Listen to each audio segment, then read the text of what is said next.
Halo semuanya, perkenalkan nama saya Lucia Samia Beribe, NIM 206111006.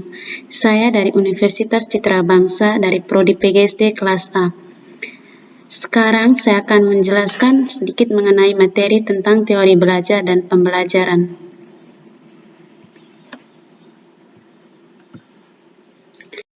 Yang pertama, model-model pembelajaran yang sesuai dengan pendekatan saintifik. A. Problem-based learning. Pembelajaran berbasis masalah merupakan sebuah pendekatan pembelajaran yang menyajikan masalah kontekstual sehingga merangsang peserta didik untuk belajar. Dalam kelas yang menerapkan pembelajaran berbasis masalah, peserta didik bekerja dalam tim untuk memecahkan masalah dunia nyata. Pembelajaran berbasis masalah juga merupakan suatu metode pembelajaran yang menantang peserta didik untuk belajar bagaimana belajar, bekerja secara berkelompok untuk mencari solusi dari permasalahan dunia nyata. Masalah yang diberikan ini digunakan untuk mengikat peserta didik pada rasa ingin tahu pada pembelajaran yang dimaksud. Masalah diberikan kepada peserta didik sebelum peserta didik mempelajari konsep atau materi yang berkenan dengan masalah yang harus dipecahkan. Kelebihan dari PBL.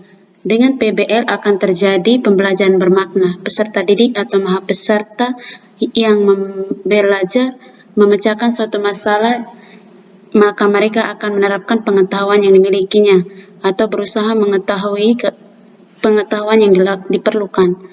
Belajar dapat semakin bermakna dan dapat diperluas ketika peserta didik atau maha peserta didik berhadapan dengan situasi di mana konsep diterapkan. 2. Dalam situasi PBL, peserta didik atau maha peserta didik mengintegrasikan pengetahuan dan keterampilan secara simultan dan mengaplikasikannya dalam konteks yang relevan.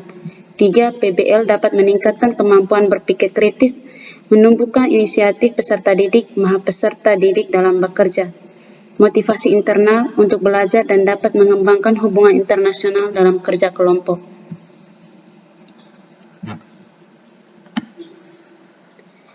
Yang berikut langkah-langkah operasional dalam proses pembelajaran. Yang pertama, konsep belajar atau basis konsep. Fasilitator memberikan konsep dasar, petunjuk, referensi atau link, dan skill yang diperlukan dalam pembelajaran tersebut. Hal ini dimaksud agar peserta didik lebih cepat masuk dalam atmosfer pembelajaran dan mendapatkan peta yang akurat tentang arah dan tujuan pembelajaran.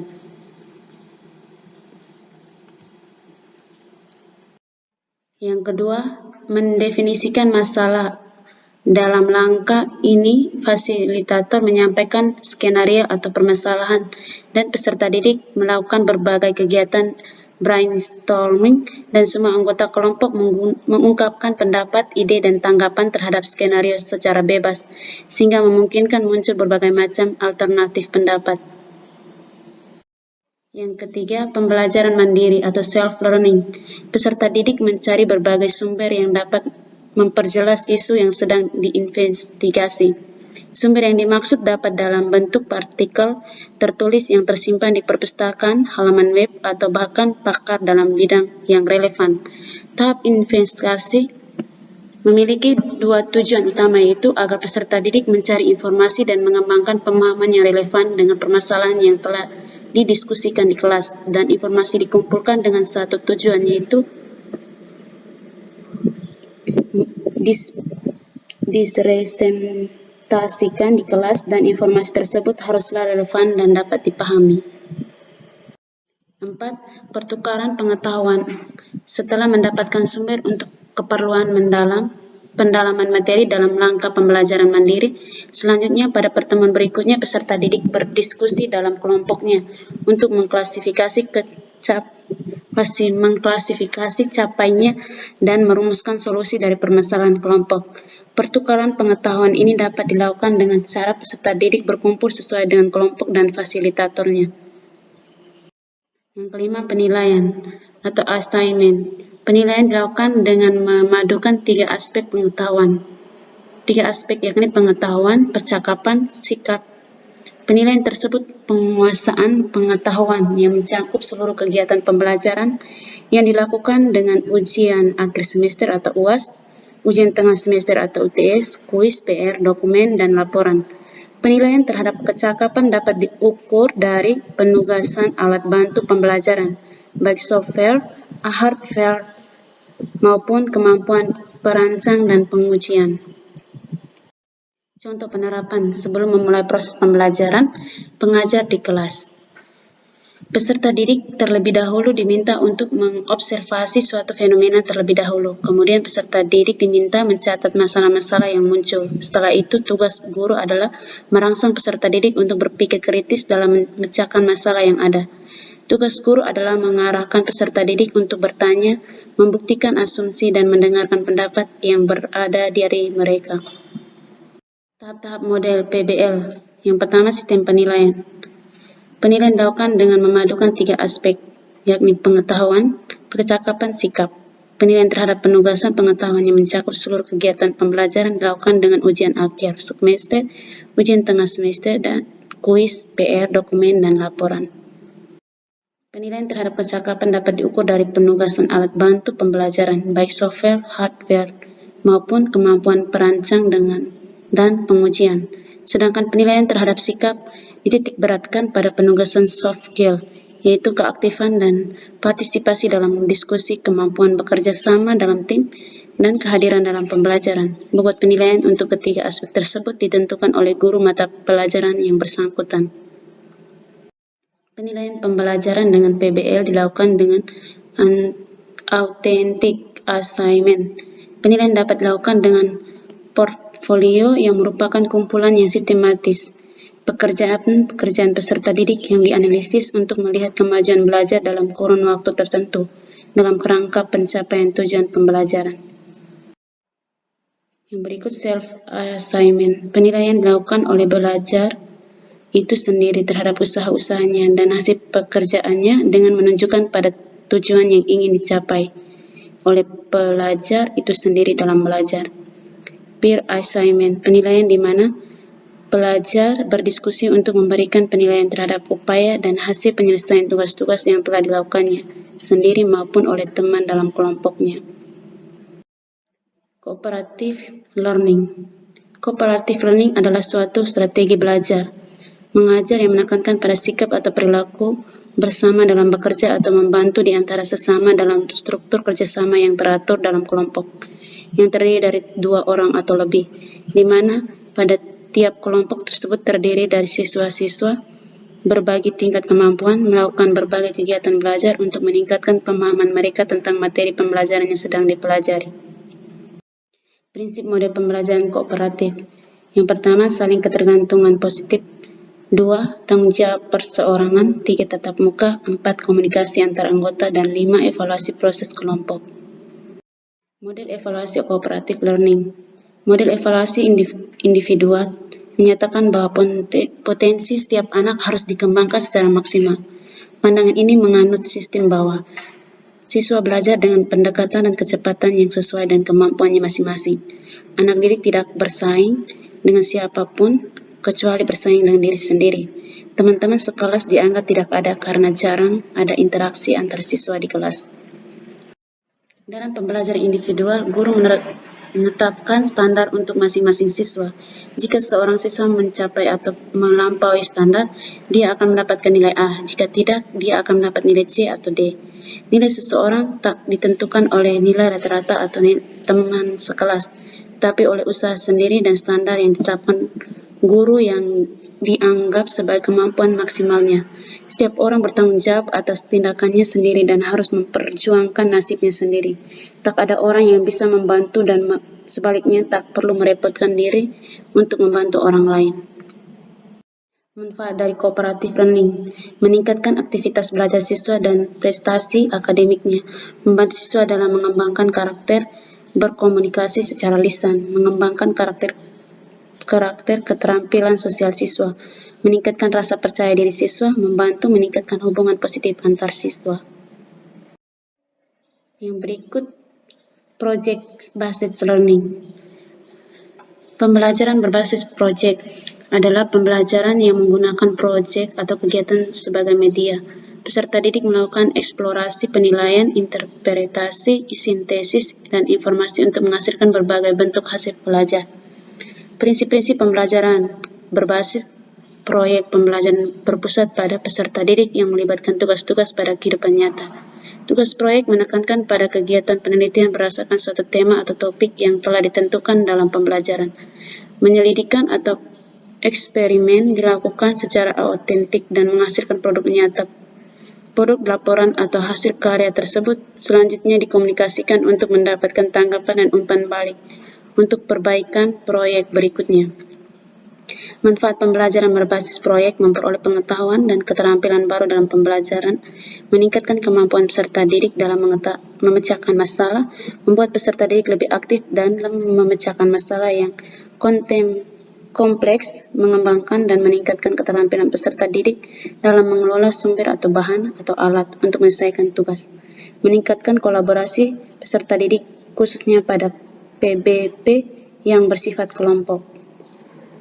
Karakteristik model pembelajaran berbasis proyek. Pertama, peserta didik membuat keputusan mengenai suatu kerangka kerja. Terdapat masalah atau tantangan yang diajukan pada peserta didik. Peserta didik mendesain proses untuk menetapkan solusi atas permasalahan atau tantangan yang diajukan. Peserta didik bersama-sama berkolaborasi dan bertanggung jawab dalam mengakses dan mengolah informasi dalam memecahkan masalah. Proses evaluasi dilakukan secara kontinu.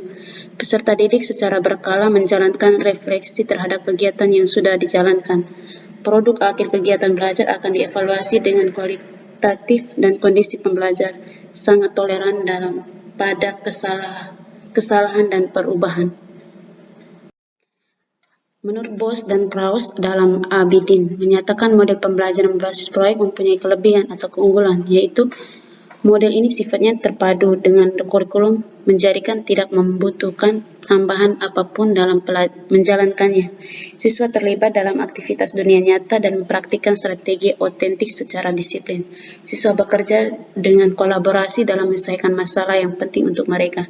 Teknologi integrasi sebagai alat untuk penemuan, kolaborasi dan komunikasi dalam meraih tujuan pembelajaran penting dalam cara-cara baru, meningkatkan kerjasama guru dalam merancang dan melakukan implementasi proyek-proyek yang melintasi batas-batas geografis atau bahkan melompat zona waktu. ABD menyatakan selain keunggulan model pembelajaran berbasis proyek, juga mempunyai kelemahan, antara lain membutuhkan banyak waktu dan juga biaya, membutuhkan banyak media dan sumber belajar, membutuhkan guru dan siswa yang sama-sama siap belajar dan berkembang. Adanya kekhawatiran siswa hanya akan menguasai satu topik tertentu yang dikerjakan. Inquiry.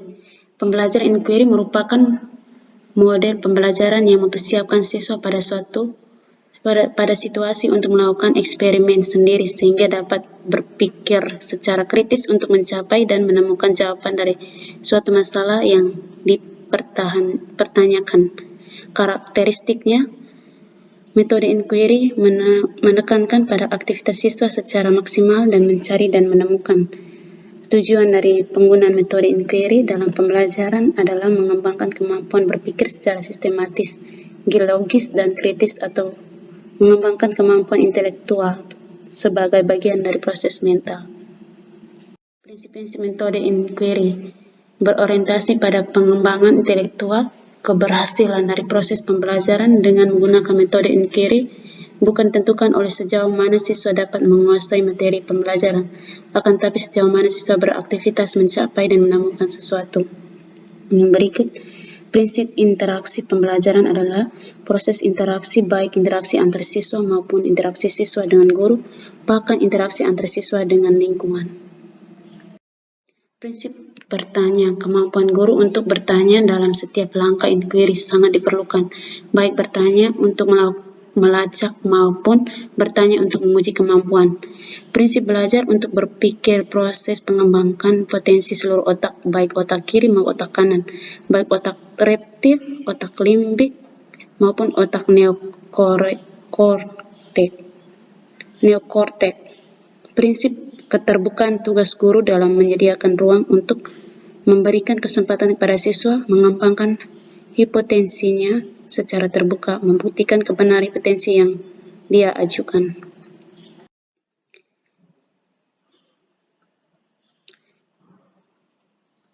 Kelebihan dari metode inquiry, siswa dapat berpartisipasi aktif dalam pembelajaran yang disajikan, menumbuhkan sekaligus menanamkan sikap inquiry, mendukung kemampuan problem solving siswa, memberikan wahana interaksi antara siswa maupun siswa dengan guru. Dengan demikian siswa juga terlatih untuk menggunakan bahasa Indonesia yang baik dan benar. Materi yang disajikan dapat mencapai tingkat kemampuan yang lebih tinggi dan lebih lama berbekas karena siswa dilibatkan dalam proses menemukannya. Kekurangannya ialah untuk materi tertentu waktu yang tersita lebih lama. Tidak semua siswa dapat mengikuti pelajaran dengan cara ini. Tidak semua topik cocok disampaikan dengan metode ini. Umumnya topik-topik yang berhubungan dengan prinsip dapat dikembangkan dengan model penemuan terbimbing. Discovery.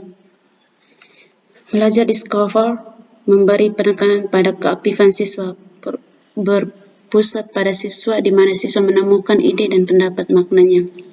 Belajar memecahkan masalah memberikan suatu struktur untuk discover yang membantu internalisasi belajar dan mengarah kepada pemahaman yang lebih besar. Guru berperan sebagai pembimbing peserta didik mencari problem solver. Peserta didik melakukan berbagai kegiatan, menghimpun informasi, membandingkan, mengkategorikan, menganalisis, mengintegrasikan, mereorganisasikan bahan peserta, membuat kesimpulan-kesimpulan. Metode pembelajaran discover learning diterapkan dalam proses pembelajaran dengan tujuan agar siswa dapat dengan baik memahami materi yang dipelajari dengan cara menerjemahkan ke dalam bahasa yang lebih mudah dimengerti oleh mereka. Untuk dapat mengaplikasi model pembelajaran discover learning kepada para siswa terhadap beberapa hal atau prosedur yang harus dilakukan dalam kegiatan belajar yang terdiri dari stimulasi. Guru akan menjelaskan inti dari materi yang disampaikan melalui contoh kasus, yaitu akan membuat para siswa merasa bingung sehingga akan mendorong mereka untuk mencari tahu atau menyelidikkannya sendiri untuk dapat memahami materi. Untuk membantu para siswa agar dapat lebih mudah memahami materi, kemudian guru akan memberikan beberapa pertanyaan serta beberapa buku yang akan menjadi panduan bagi para siswa. Hal ini untuk mempermudah dalam mencari jalan keluar atau solusi dari permasalahan tersebut. Stimulasi pemilihan memiliki peran penting yang akan membuat para siswa untuk mengembangkan dan mengeksplorasi materi yang disampaikan secara mandiri. Stimulasi dilakukan dengan cara memberikan beberapa pertanyaan kepada para siswa, dan untuk menjawab pertanyaan tersebut para siswa harus menggali informasi lebih mendalam untuk dapat menemukan jawaban yang tepat. 2. Problem statement. Problem statement akan mendorong para siswa untuk melakukan proses mengidentifikasi dan menganalisis permasalahan, bertujuan untuk dapat menemukan jalan yang keluar yang tepat. Tujuan dari problem statement adalah untuk melatih para siswa agar terbiasa pada saat menghadapi sebuah masalah, sehingga dapat menemukan solusi atau jalan keluar dari permasalahan yang sedang dihadapi. Siswa harus mengumpulkan berbagai macam informasi yang didapatkan dengan cara membaca dan memahami literatur, pengamatan objek, wawancara dengan beberapa narasumber, melakukan uji coba yang nantinya dapat tersebut akan menentukan besar dan tidaknya hipotensi yang dibuat. Untuk dapat membuktikan bahwa hipotensi yang dibuatnya benar, maka para siswa secara aktif akan berusaha untuk menemukan segala sesuatu yang berhubungan dengan permasalahan yang dihadapinya.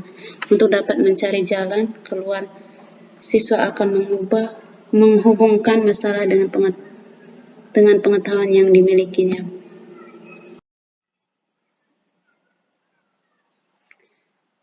4. Data processing. Data processing juga disebut sebagai tahap pengkodean atau kategorisasi, yang nantinya nilai akan membentuk suatu konsep yang membuat para siswa memiliki pengetahuan baru, sehingga dapat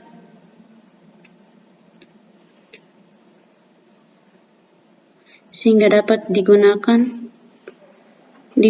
sebagai alternatif jawaban atau jalan keluar dari masalah yang dihadapinya.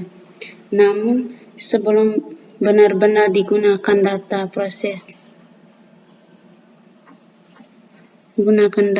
processing perlu dilakukan pembuktian secara logis untuk menemukan layak tidaknya untuk dijadikan jalan keluar. Semua data yang didapatkan dari berbagai macam sumber akan diolah dengan cara melakukan klasifikasi atau pengelompokan.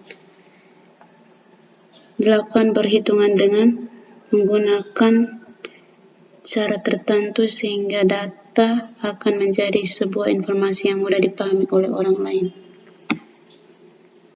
5. Verification. Data yang telah dikategorisasikan selanjutnya akan melalui proses pembuktian.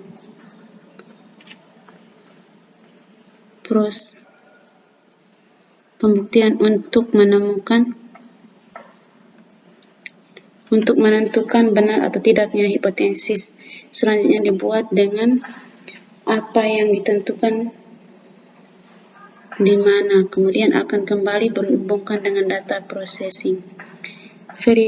Verification bertujuan agar proses pembelajaran berjalan dengan baik dan menyenangkan, di mana guru memberikan kesempatan untuk para murid dalam menemukan konsep teori, aturan, serta pemahaman. Ini akan dapat melalui contoh kasus yang sering terjadi dalam kehidupan sehari-hari.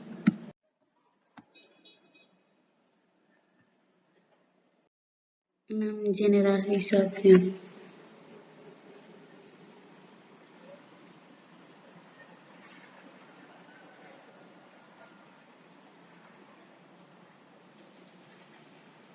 Hasil yang diperoleh dalam proses verifikasi akan dijadikan sebagai prinsip dasar dari generalisasi, di mana generalisasi disebut sebagai tahap akhir untuk menarik kesimpulan yang dijadikan sebagai prinsip utama, sehingga dapat digunakan di semua kejadian yang sama dengan memperhatikan hasil verifikasinya terlebih dahulu. Metode pembelajaran di scaffold learning akan membuat siswa berperan lebih aktif pada saat mengikuti proses pembelajaran. Selain itu, metode pembelajaran di scaffold learning juga akan melatih kemampuan para siswa untuk memecahkan suatu permasalahan. Selain itu juga mencari jalan keluar atau solusi dari permasalahan tersebut dan mencari cara agar masalah yang sama tidak terjadi lagi di waktu yang akan datang.